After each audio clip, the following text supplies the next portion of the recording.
warahmatullahi wabarakatuh. Kali ini saya akan memaparkan aksi nyata Merdeka Mengajar. 5 modul Merdeka Mengajar. Yang pertama, menggali dan memahami diri sebagai pendidik. Yang kedua, mendidik dan mengajar. Yang ketiga, mendampingi murid dengan utuh dan menyeluruh. Yang keempat, mendidik dan melatih kecerdasan budi pekerti. Yang kelima, mendidik yang mengantarkan keselamatan dan kebahagiaan.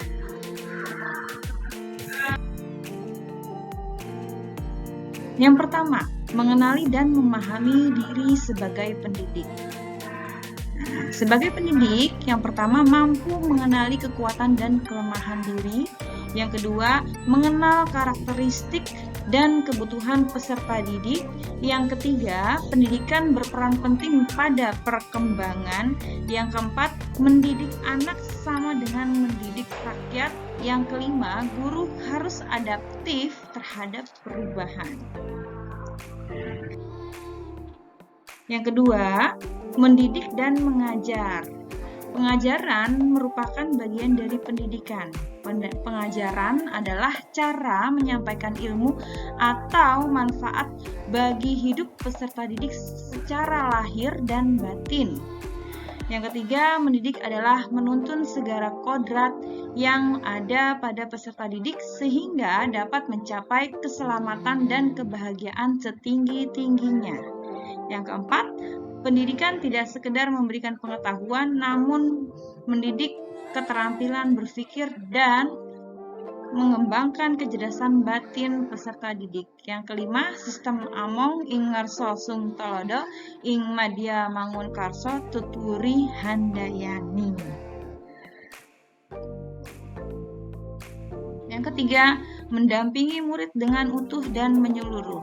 Pendidikan bergerak secara dinamis menyesuaikan keadaan yang dengan cepat. Setiap peserta didik terlahir dengan kodrat alamnya masing-masing. Perubahan tidak bisa dihindari sehingga cara mendidik dan mengajar perlu disesuaikan dengan perkembangan zaman.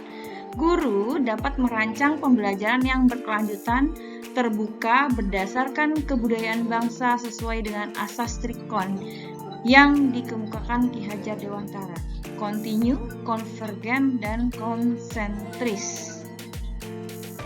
Yang keempat, mendidik dan melatih kecerdasan dan budi pekerti. Budi pekerti merupakan hasil bersatunya gerak pikiran, perasaan, dan kehendak sehingga menimbulkan suatu tenaga. Budi pekerti juga merupakan perpaduan cipta, rasa, dan karsa.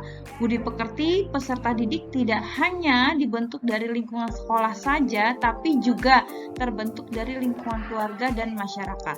Kodrat anak diibaratkan kertas yang sudah terisi penuh, yang terisi berbagai macam coretan dan tulisan, sehingga tugas pendidik adalah menebalkan dan memperjelas arti dari coretan dan tulisan tersebut. Kelima, pendidikan yang mengantarkan keselamatan dan kebahagiaan. Sebagai seorang guru tidak hanya mengajarkan ilmu pengetahuan, guru juga harus membimbing peserta didik yang bermakna di samping ilmu pengetahuan, mengantarkan peserta didik agar siap hidup dan mengisi zamannya sebagai fungsi pendidikan. Sekian dan terima kasih. Demikian pemaparan dari saya. Wassalamualaikum warahmatullahi wabarakatuh.